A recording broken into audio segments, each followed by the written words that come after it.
I think our percentages would be 60% indigenous and probably 40% non-indigenous. Is that right? Yeah, I never knew that. Yep. There you go.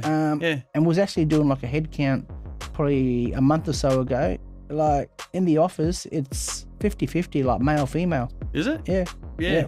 That's good. It's good. We desperately need more both indigenous and females in the industry because there's more work than can be done realistically out there at the moment. Yeah, like there is. Welcome to Building Perspective, the Master Builders SA podcast. I'm your host, Will Frogley. Join me as I speak with some characters in the building construction industry.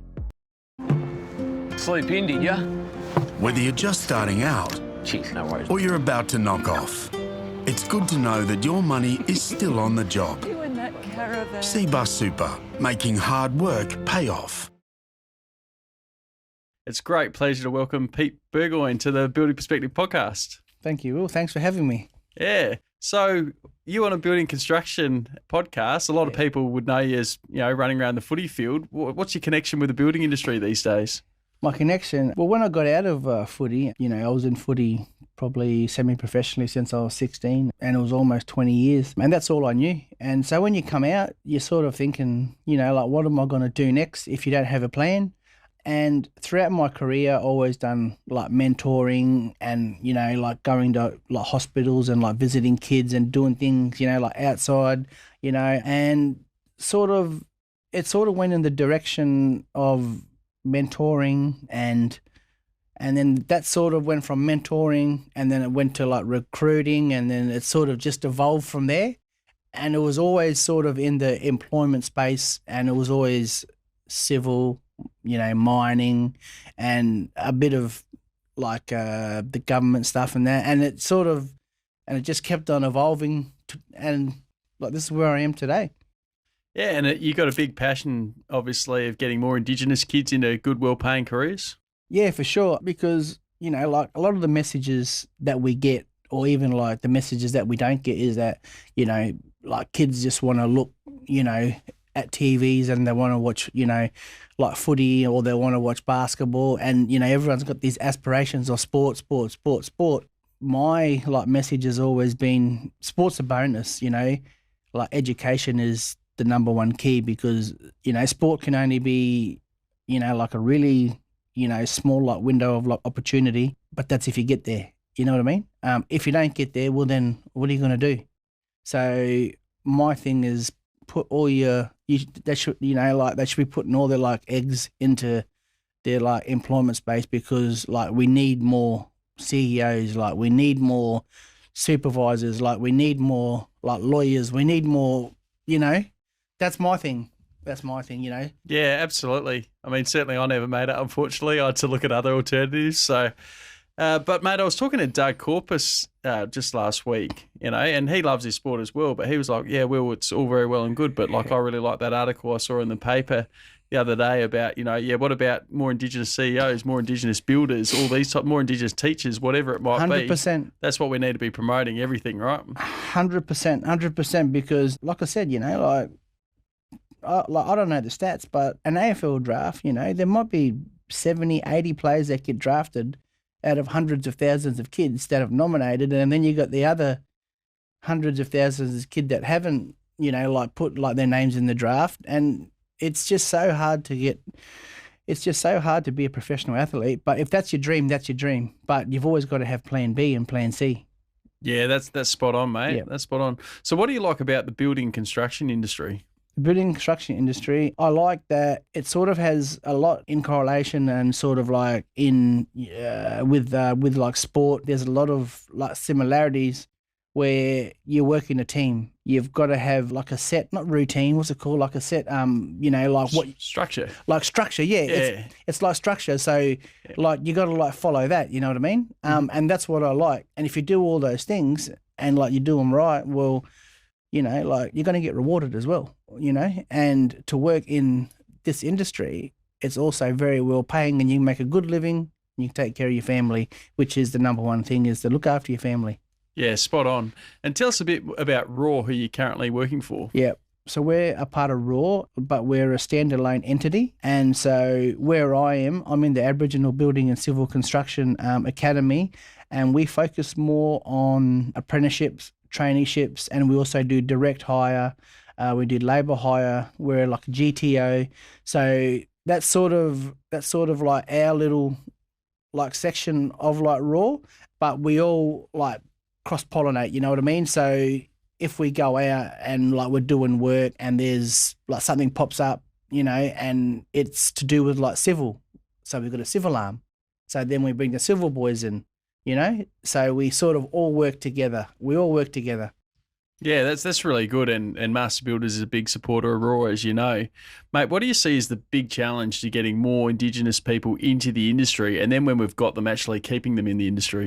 The big thing is first is that they've got to want to do it, and once they're in what we're doing now, like I believe that a lot of people probably don't put it as high as we do, but to have mentors, so females like males, they come in and they work. They need like mentors, especially like Indigenous. Speaking from myself, like when I was like young growing up, like I wouldn't, like I was very shy, like wouldn't hardly talk, still don't hardly talk, talk if I'm like comfortable. But a lot of kids at work, they might have like a sick day. You probably have like seen it yourself. They won't ring in, and then because they don't ring in, they think, oh well, like I can't go back now, so they won't go back. And it's just like you've just had a sick day. So that's just like a small example. Whereas if you got like a mentor that they trust, and that's like the person in the middle, that can be easily solved. So I believe that. So we believe that like mentors, they play a really, really important role. Yeah, spot on, Peter. And what's really pleasing, I think, is the way we've partnered NBA and Raw and the state government to deliver the RISE program. Yep. So any Indigenous person in the industry can book in a free one-on-one mentoring session with yourself or someone else at Raw. And, that's a really good opportunity to, make sure those kids aren't lost to the industry, or anyone's lost to the industry. 100%. So if anyone's watching this and they want to find out more, you can go to our website, rise.nbasa.com.au. You can book in a free one-on-one hourly coaching session with Peter. That's a really good idea that I'd encourage anyone to take up. And, like that half an hour, like you might only need 5 minutes. Yeah. Like you might need 10 minutes or like 2 minutes, but it's just touching base, and it's just, it's just like it's making sure that the young women and like the young men are comfortable, and like sometimes they just need like a little bit of reassurance, Yeah, absolutely. So Alan, your boss, what made him start up Raw? Just the passion to give back to the community? That's probably one of the reasons. And I think a big reason is just that, getting Aboriginal people back working, putting food on like tables. You probably don't understand. Well, like you might understand now, like working in like business, but one person working in an Aboriginal like household, like that can feed 10 or 15 people. Yeah. And that goes a long way. Yeah. And then so you get like one person doing that, and then you get, like the younger kids that are seeing that person work. That's a positive influence. So then that person will want to work. You know what I mean? So then it's a flow and effect. It's contagious. Yeah. It's contagious. Yeah. So, and like by doing that, it's breaking like generational like cycles, of like welfare, like independency, and so that's what I believe is that's really important. Yeah, I think positive role models change lives. There's no doubt about it, mate. Yep. So what you're doing there, and the fact that people already know you from your footy days and look up to you from that's another string to your bow, I reckon. Yeah, thanks. As much as, I try and stay, like out of the limelight and, try and do my own thing, the reality is that, I did play footy, and, people do probably look up to me as like a role model, and, so I've got to like embrace that, you know what I mean? And by me like embracing that, that's me helping out another person that's helping out families, you know what I mean? I didn't like realize how like powerful this like program was. Yeah. Until, we started to like get into it, and, like the puzzle started to, like come together, and then I could see certain things in myself, how I was growing up. If I had this, or if like someone else had this, just like the effect that it can have on like the community or like the person in general. Yeah, absolutely. One thing we've got in common, mate, is we both used to live in Port Lincoln. Yeah. And now, when did you move over to Big Smoke? So I was actually born in Darwin. Me and my brothers, like my mum's from Darwin, dad's from Port Lincoln, and we sort of went back and forward, like from probably a baby to probably grade No, till I was about like 11 or 12, and we're sort of going back and forward, and did like primary school in Darwin, then also did primary school in Port Lincoln, and then I done one term of high school in Port Lincoln, and then I went back to Darwin and did like all my like high schooling up there. But yeah, but if people ask me and they say, "You from Port Lincoln?" I say 100%, 100%, because that's where all my family is, like my dad's side, brothers, sisters. I've even got like siblings over there, nephews, so got a very big family. And tell us about the Mallee Park Footy Club, because when I lived over in Lincoln, I don't think I ever beat Mallee Park. Well, back then it was like a different era, and like Mallee Park was really, really strong back then. I don't know, there's like something where like per capita, or like we've produced, I think, the most indigenous AFL players out of there. It's a factory, yeah. Yeah, it's a factory, and like our indigenous like community over there would probably be, I don't know, in between anywhere, probably 3,000-4,000 people, and to produce, like 10 plus AFL footballers to come out of, like the country like that, yeah, that's speaks like volumes on the talent over there. But back in those days, we never had the computers, we never had the iPads and stuff. So a lot of us, we were in our spare time, we were outside playing footy, honing our skills and playing, and getting beat up by our bigger cousins, and getting back into it. So yeah, so that's how it was. Yeah, I just remember the teams we played against from Mallee Park were always really strong. Yeah.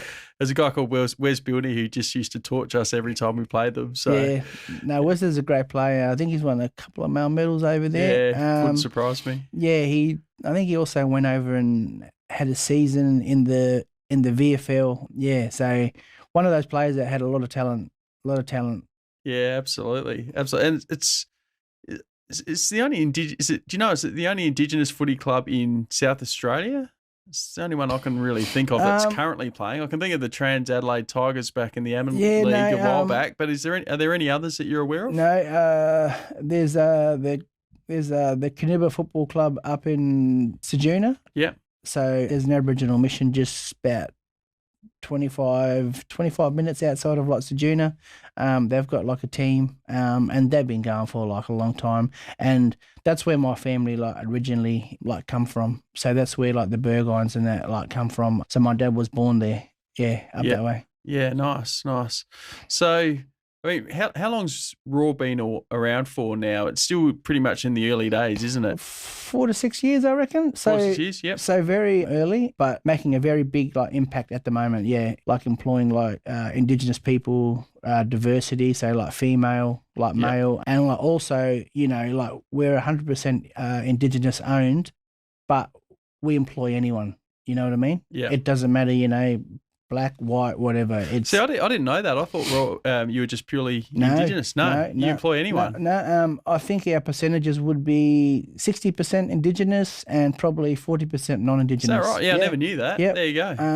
And was actually doing like a head count probably a month or so ago. Like in the office, it's 50-50, like male, female. Is it? Yeah. That's good. It's good. We desperately need more both Indigenous and females in the industry, because there's more work than can be done realistically out there at the moment. Yeah, like there is. And like females now are coming in, 5-10 years ago in civil and traffic, you might get the like odd one that will come in. They're like, everywhere now, aren't they? Yeah. Every time you're driving around, you see them everywhere. They're everywhere. Yeah. And it's like wow. And, like they come in and they say, like I want to like do this like certain role, and like we go through the process with them, and we say, and they're like, this is my dream job. So it's like, times are changing. I think where the really big opportunity is, mate, and you touched on it earlier, is just you can earn good coin in building construction, enough to look after your families. If we can get them in the door and we can keep them, that can really change a lot of people's lives. And you said how many people in the household it can take care of. It can make a heck of a difference, can't it? Oh, it can. And, I think when they find out, like the pay rates and, if you also want to work, like on weekends and then you get your penalties and that, like some of these people are coming in like raw, and they're earning 6 figures. Yeah. You know what I mean? Yeah. So it's very, very like rewarding. And so it's almost as good as being an AFL player, mate, isn't it? Well, yeah, like 100%. So So like the money that you can make from civil, it can like set you up for life. Yeah. Yeah, absolutely. Absolutely. Now, if you were going to give an Indigenous person specifically some advice about getting into the industry and staying there in the course and, being successful, what would you say to them? Make sure that you're serious about what you want to do. We've like spoken about the nice things about, like being in team environments and like the money. But at the end of the day, like you are in like a team environment, you've got to be committed because, if you aren't committed, you like the team is going to be like let down and they need to like rely on like every one of their teammates. And then with coming into like the industry, it comes the structure of, they've got to be up, 4:30, like 5 o'clock every morning.